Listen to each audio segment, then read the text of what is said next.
Eugene Debs, an American hero, and why you cannot ever trust the left. Josh, stay away from politics. This is a financial channel. Politics and finance go hand in hand, my friends, for sure, because everything you do is political. That's all there is to it. Just read, I forgot who it was. I don't think it's Dershowitz, but a Harvard professor, law professor, says 3 felonies a day. All right, so Eugene Debs was notorious for being the perennial socialist candidate for president and other offices back in the beginning of the last century.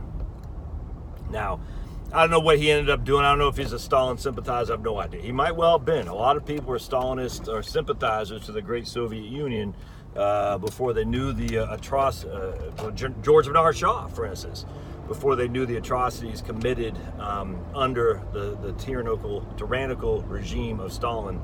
And Lenin too, but a lot of people, I mean, hell, we had Walter Duranty from the New York Times was, the Potemkin villages that he fell hook, line, and sinker for in praising the Soviet Union. It's all fake news. New York Times fell for it hook, line, and sinker. And I don't know, I imagine Eugene Debs probably just the same. I don't know, but I'm talking before that. So back during the progressive era of Woodrow Wilson, and it's just funny when you look through history, how the Democrats have always been for big government, for throwing you in jail if you disagreed. It's always been that way. Now Lincoln has some issues when it came to his own ability to. Lincoln was a Republican who, without question, had some issues when it came to his, let's just say, lack of libertarianism. But you can make an argument what that was for, to save the Union. However, he wasn't libertarian by any stretch either. But be it as it may, Republicans have never been anywhere near what the Democrats did. In fact, it's funny because the Democrats have always been the party of big government and exclusion to people who are on the outside. So Eugene Debs, again, was a socialist, all right? He was thrown in jail for 10 years for giving speeches against World War I, the efforts of World War I. He was thrown in jail. Not a Jane Fonda silly where she gets a slap on the wrist and say, don't do it again. Not, these Antifas where they get slapped on the wrist, they don't do it again when they're protesting, whatever it is they protest. Debs was thrown in jail for 10 years. 10 years for just giving speeches against our involvement in World War I. I mean, talk about kahunas, man. We think you'd ever find anyone on the left doing that today? No, because they know, man. They protest, they get to say their virtue signaling, say, I'm protesting global warming, I'm protesting Bush Hitler, I'm protesting Trump. And, they don't go to jail. They just get slapped on the wrist. And actually, if anything, they get accolades. Say, look at you. Oh, you're a rebel. No. There's nothing rebellious about that at all. That's simple stuff.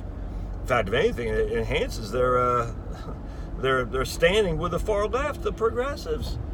Woodrow Wilson, who was, without question, the father of progressivism, threw people in jail for giving speeches against the war machine.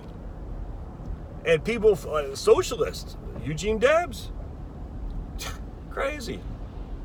So Woodrow Wilson, his 2 terms are up. All right, and for a fact that Wilson, he could have, if he could have, would have connived a way to run again, but he got sick, as my understanding. Anyway, so who was his running mate? The guy who succeeded Wilson on the Democratic platform was a guy named Cox from Ohio. I think he might have been a senator or a governor or something like that. I can't remember. But anyway, and who was his vice presidential nominee? It was FDR. Interesting, huh? And what did FDR proceed to do during World War II? Internment camps. What did he proceed to do during the Great Depression? Throw you in jail for hoarding gold. Force you to plow your fields to keep the price of produce up with the threat of going to jail. It's always been that way on the left. We are going to do something, and if you don't follow suit, you go to jail. Hell, execution Maybe. Name one Republican who's done anything like that. Well, Lincoln. Okay, well, I would argue Lincoln saved the Union. It's always the Democrats, always under the banter of progressivism to help everybody. You will go to jail because you are on the outside looking in. You don't think Bernie would do the same thing today? You know damn well he would. You know he would. You don't think Biden would do the same? Biden, I wouldn't even say progressive. Biden's just a go along with a ride kind of politician. But you know, if the prevailing winds allowed him, all those guys would do it. And yeah, it's funny, they're the ones saying Trump. I'm still looking for the roundups on Trump. There is none. You know why? Because Trump isn't like that. No one on the right would ever do anything like that. Throw people in jail for protesting. And yet that's what the progressives have always done. It's crazy, man. Look at JFK. And JFK was a right-winger in today's times for sure, but you know, he's tapping people. He didn't quite throw him in jail, but you know, he would have if he could have. You know, Martin Luther King wiretapped him and stuff. It wasn't him, it was, what's his name, Hoover? Was it, no, what was the game? Hoover, right? J. Edgar Hoover? But anyway, at the end of the day, I just find it funny. You know what these guys would do. You think Elizabeth Warren, if she was president, would allow you to rally against the CFPB, Consumer Financial Protection Board, CFPB? Yeah, you're going to jail, man. That's why you always got to watch the left, because they always revert to the same thing as all. I mean, look, the Klan's on the left. You know, you stand against the Klan, you get killed. You stand against the war machine, you go to jail. You're of Japanese or Italian descent, you go to an internment camp. Always the left. Eugene Debs was on the left, and yet he went to jail fighting for his to end insane wars. And World War I is what put us on this trajectory we're on now. Just such a horrific engagement. Should have never got involved in that. It ruined. I mean, literally, it's just the war machine, man. The war machine, the powerful, drafting people against their will, and if they don't get drafted and fight wars, they get thrown, or they get executed. They get thrown into jail for not being patriots. It's just sad, man. It's never the rich people. It's just sad. In fact, I was reading the guy who was running against Harding, who ended up winning, and was it 1920, I think. His last campaign speech, he said, those who vote for, the guy who's Cox again, he said, those who vote for Harding are traitors, are all traitors. I said, man, the deplorables from Hillary is the same thing. Crazy. You think Hillary wouldn't throw you in jail if she could? The point is, until the left pulls his head out of his butt, which is sad too, because you know there are some ideas on there that should be viewed on, but I don't trust them as far as I could kick them, which means by default I go to the right. As much as I wish I could say libertarianism, the libertarians are, look, Gary Johnson was not a libertarian. I mean, somewhat is a libertarian, a true one, because he did advocate legalization of marijuana back when he was governor of New Mexico. But you know, that was about the closest thing we ever got to a true libertarian, and he was a Republican. But Bill Weld's an ass clown. No other way around that. He's not a libertarian. Harry Brown was certainly a libertarian. But you know, until you get the political mainstream on your side, you're not getting anything. You're not getting anywhere. And a lot of the libertarians, by and large, they have some. I don't say a lot.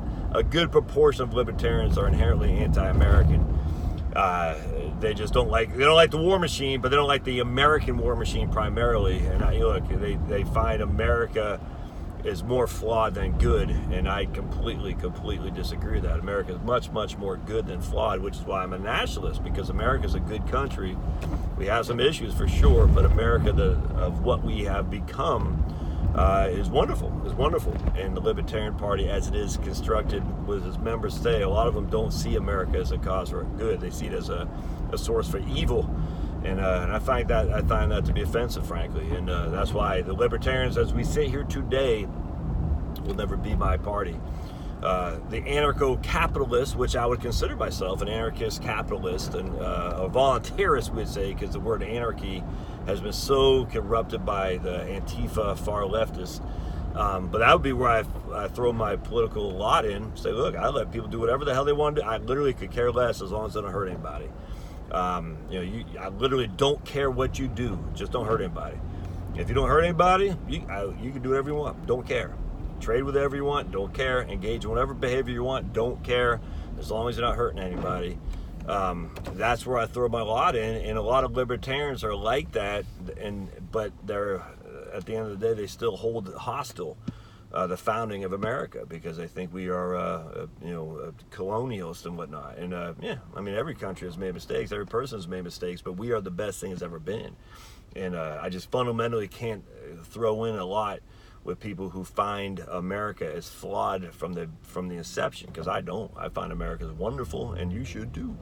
So I can't throw in with those guys. And so what does that mean? It lives with the Republican Party. Trust me. Which is crazy. I can't throw in the Democrats, because the Democrats are progressives, and progressives is tyrannical. There's no other way around that. You just look throughout time. From the Klan to the progressives of Woodrow Wilson, to the progressive of FDR, to the progressives of Hillary Clinton. I mean, these people are tyrannical in nature and in deed. And they would throw you in jail with 2 seconds flat if they could. And frankly, there's a lot of reasons I think they can at some point. I can't throw in with that. The Republican Party's never done anything of the sort. Even though the Republican Party's always the one, Bush Hitler. It's like, dude, it's nuts. It's projection right there. So what do? If you love America, you love freedom, and there's really no party for you, well, you default to the party that will cause the least harm, unfortunately. And that's, for me, that's Republicans. Because the alternatives are few and far between. They're sparse. And so what you do is you do what, what happens with the Democrats is that they are being pulled to the left by people within. And I got no problem with that. I mean, that's good. They're allowing themselves to be known by their actions, for sure. So I mean, I'd much rather have the AOCs of the world stating explicitly what they're trying to do, as opposed to being like a Wilson, who says he wasn't going to bring us into World War I, but then actually do it the minute he got reelected. At least with AOC and the other crazies, we know that they're crazy. We know with Bernie that he's crazy. We know what he's trying to do. Even Elizabeth Warren, I got nothing but respect for them saying outright, this is what we're going to do. I wish more politicians would do that, for sure. And so the Republican, just by default, because I don't like that, I got to go there.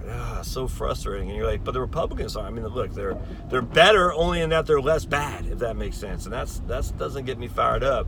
The Republican Party as a whole, I do think Trump is the exception, because I do think Trump is doing good things to rearrange the Republican Party to be the patriotic party that allows people to do what they want. Trump was all for gay marriage well before anyone else was. Trump is all for legalizing marijuana well before anyone else was. Yeah, Trump did violate an eminent domain. That bothered me for sure.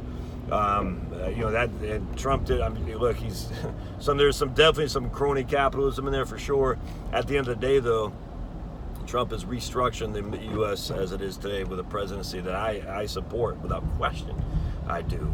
And he's doing it in a way that, while not perfect, it's about the best we can get, for sure. And so because of that, I throw in with him. I don't know what happens after Trump. I mean, I look around, I'm like, the Republican Party is going to go back to the Bob Dole's, Jeb Bush types, which just pains me, John McCain types. And at that point, I'll make a complete split and just let the party do as it will. But hopefully, a guy like Thomas Massey will come up and be the anti-GOP establishment guy. That's for sure. Who I like a lot. I think he's in Kentucky or Tennessee. Hopefully Rand Paul will advance. Hopefully guys like that, for sure. But I don't know, man. They're fighting a hard battle against the establishment, for sure. So we shall see. But just remember, at the end of the day, Eugene Debs was thrown in jail with a 10-year sentence. I just think if Harding didn't, and Harding pardoned him, by the way. Harding, the Republican candidate of hands-off, laissez-faire, pardoned Eugene Debs. Maybe it's Coolidge. I think it's Harding. But anyway, think about that. The socialist was pardoned by the laissez-faire capitalist. How awesome is that?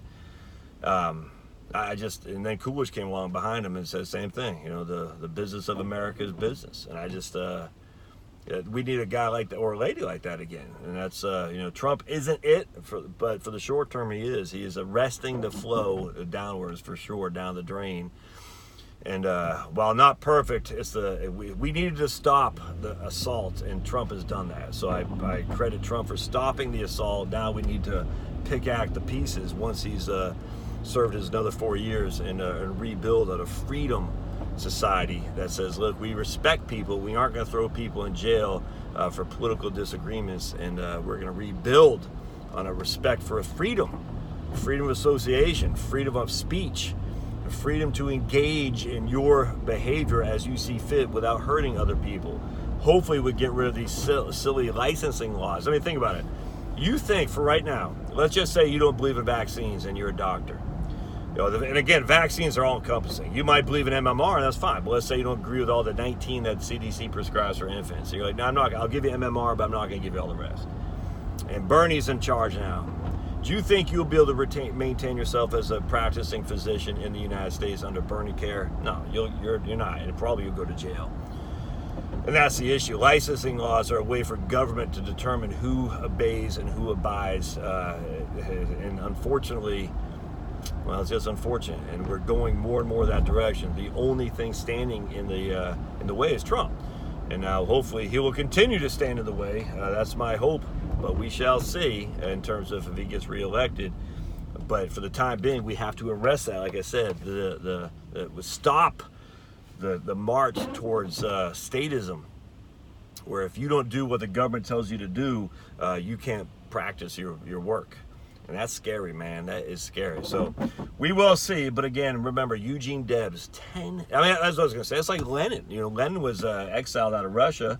I just wonder if that's what I was going to say. If Harding didn't pardon Debs, I just wonder if he would have marched on Washington the same way Lenin did and took over the Bolshevik Revolution. It'd be interesting to do a historical fiction on that. What would have happened if Debs did not get pardoned and he served his full term? Would he have then become the Lenin of America? Because Lenin was thrown in jail and then he was exiled, I think it was France, and then he went through, I think it's Switzerland on the way back to Moscow to establish the Red Army, and then the Bolsheviks took over. And I just wonder if maybe we would have seen Eugene Debs do the same. I don't know. But it'd be that historical fiction is always interesting. All right. Anyway, getting ready to go to see the doc for my hopefully my last time. So we'll see you next time. Thanks now.